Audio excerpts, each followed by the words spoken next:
Hello everybody and welcome back to Let's Play Maximus 15.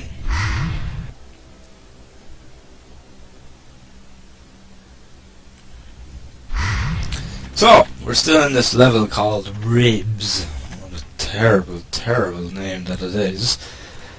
And, what? 1,112, that's all I'm getting for that. That's outrageous, especially when they're costing about 13 grand a piece. I am outraged. That's fucking terrible. And anyway, so we basically need to find a red key card as well, basically, to get to the exit of the level.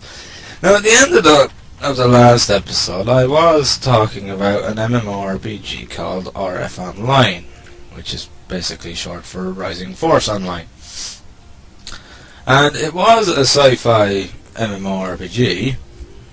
And basically there was a total of 3 races. There was the Bellato, which were kind of hobbit-like people, and then there was your sci-fi elves, which were called the Korra, and then there was the Accretians, which were a sentient race of robotics. And basically you got to choose which race you were, but you could only choose one, so you know, once you chose which one you were stuck with being that race. And you know, it was quite a popular game. It did reasonably well. The beta went really, really well, and then when it was released, it did pretty well on retail sales and the likes. But the game did end up falling practically flat on its face, and that was mainly down to imbalancing. Basically, one of the main issues was the balance between the 3 races. Basically, what way it worked was there was several times every day there was a war between the 3 races for the control of a mine, and basically for so many hours the race that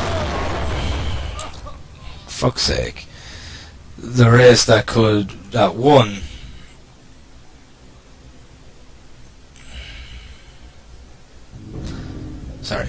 the race that won the war got possession of the mine for so many hours, and that was that.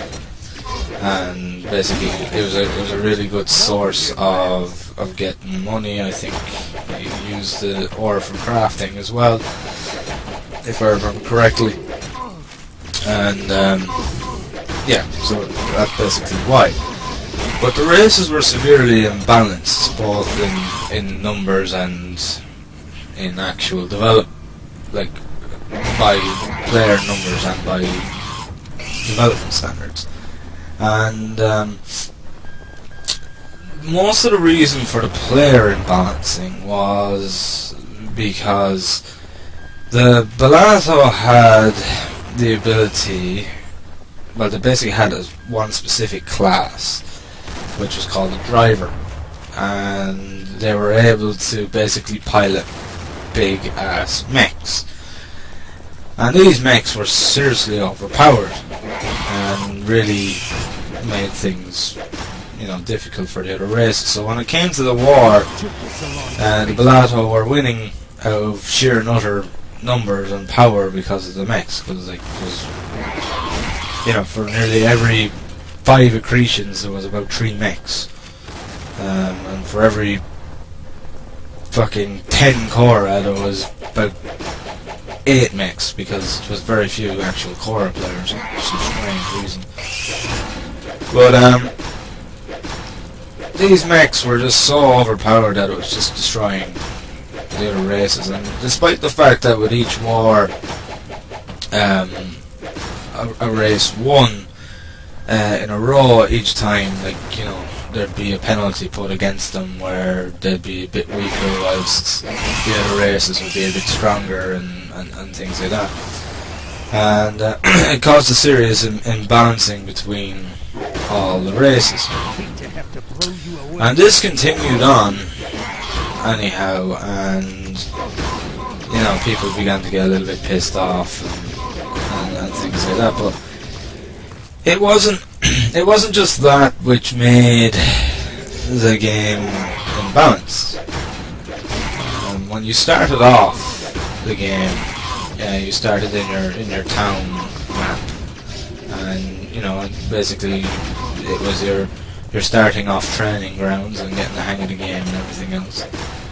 And the drops were pretty good there. You could, you know, farm around and get decent amount of items and things like that, and build up a good amount of money for health potions to go on and fight tougher creatures, things like that. But once you left that map, the drop rate just decreased to a ridiculous level, and it made it almost impossible to go out and solo, because the amount of drops you got would not balance out with your pot usage. So you were actually spending way more on potions than you were actually earning through drops, so you'd actually eventually run out of money. And that was pretty much forcing you to join a group that had a healer and all that kind of bullshit, which I'm highly against. I don't believe, whether it's an MMO or a single player campaign game or whatever, I don't believe that you should be forced to join a party of other human beings. I just think that any game, whether it's online or not, you should be able to do things on your own. And on top of that, basically the other races had access to that same map along with any others.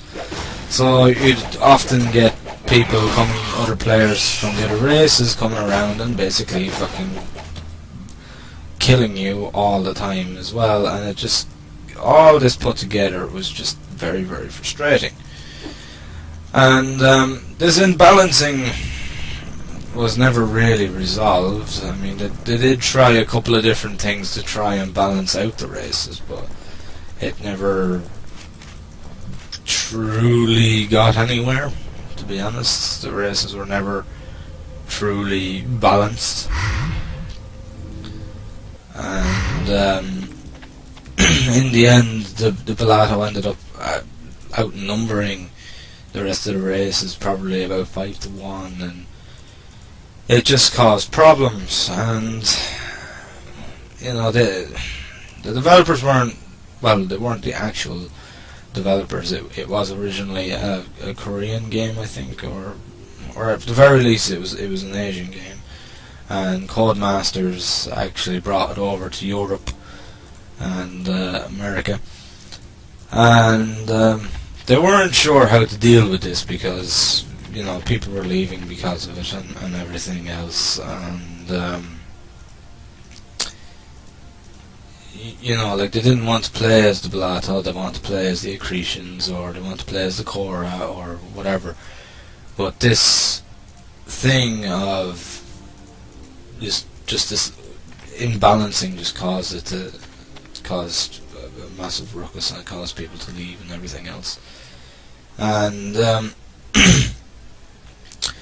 this continued on anyway for a very long time, and even long after I left the game. And eventually they did the cardinal sin of any online game, and they brought in the item shop. And an item shop which gave people with money too much power.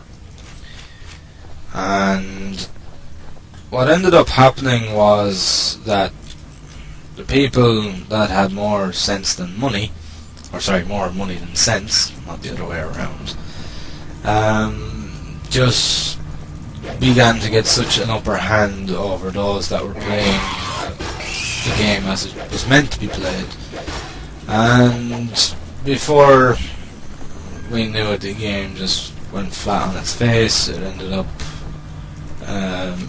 going in it just failed, and then eventually it was announced that they were shutting down the servers, and that's it, because for the amount of players that were actually paying money, it wasn't paying them, and people were leaving because of it, because of it's just completely unfair. It's a horrible system that they bring in. It's what put me off Diablo 3 straight away. It's just a major no-no in any game that involves people playing together. I'm completely against it. And the game just went flat on its face. But it wasn't just those few things that were problems with the game. Again, you were forced to go in parties out hunting, because there was, like, on all maps apart from the starting town map, you could be attacked by other players. This meant that, like, if you were a warrior and a mage came along, the mage would just completely overpower you, because you're a warrior, your magic's not that good, your magic defense isn't that good, you'd get fucking wiped out. And this continued, and and vice versa, and people got pissed off with that too.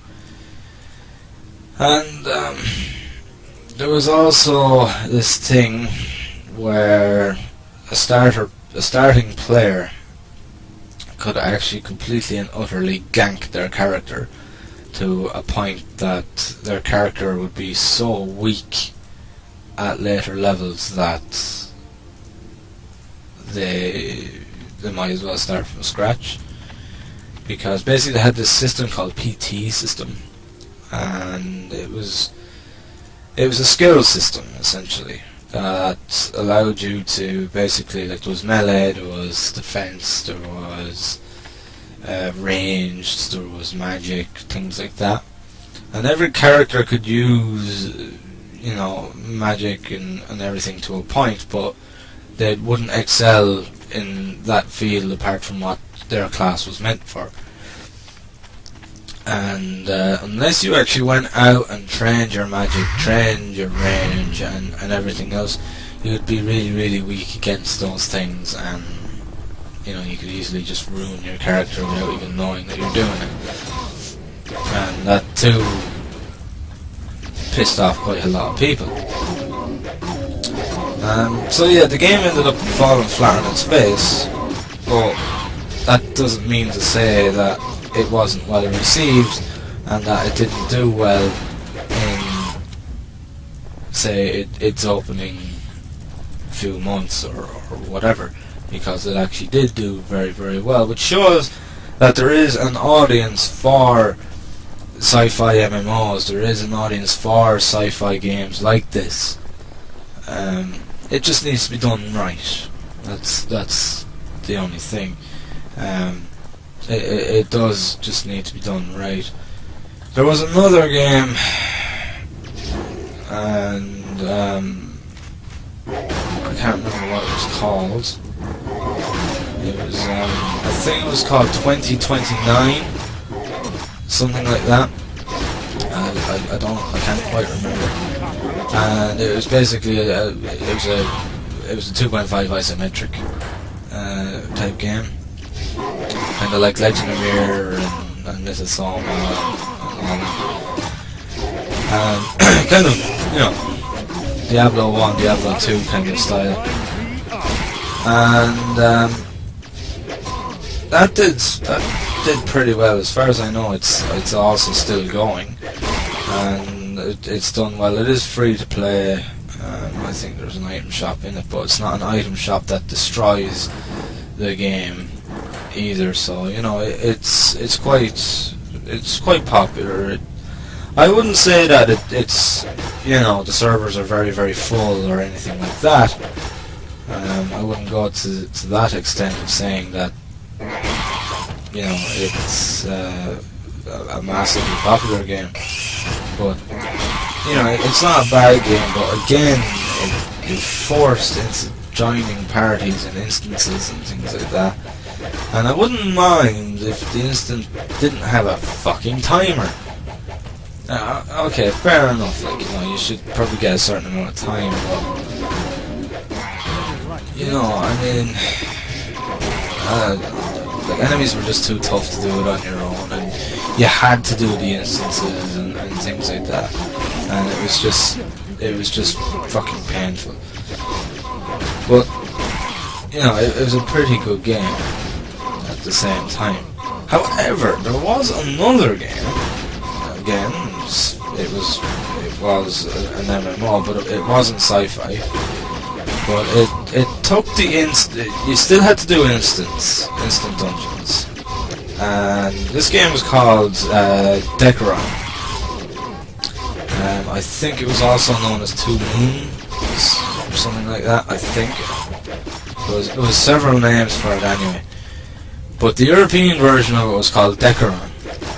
And you were actually able to solo instances. Now, to solo them, you'd need to be a much higher level than, you know, would be the requirement to do it. But you were able to actually solo them. And it was an MMO that I actually quite enjoyed. It was quite, you know, it was, you know, meant for a more adult audience because it was, you know, it was pretty gruesome. Like, you know, you could slash enemies in half.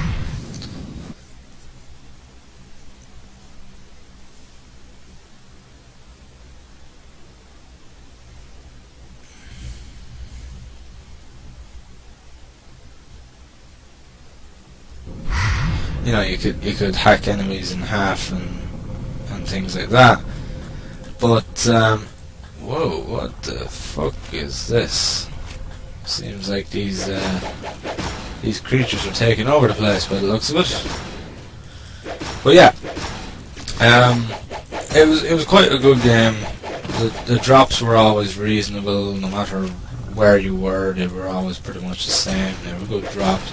You didn't have to join a party if you didn't want to. The only time you had to join a party was to do these sort of special instances that you could do, but it was your choice to do them. You didn't have to do them, and it would basically be where hundreds of like, you know, dozens and dozens of parties of people would actually join together, and you know, they had to storm a castle or whatever. That was basically, well, everybody did it together. Like, the entire world did it together, and it was a really good game. I don't know why I exactly stopped playing it. I don't know. I think I just kind of moved on from my MMO stage by then. But yeah, it was an awful lot of fun actually. I really enjoyed it. Right, let's go back to town again actually.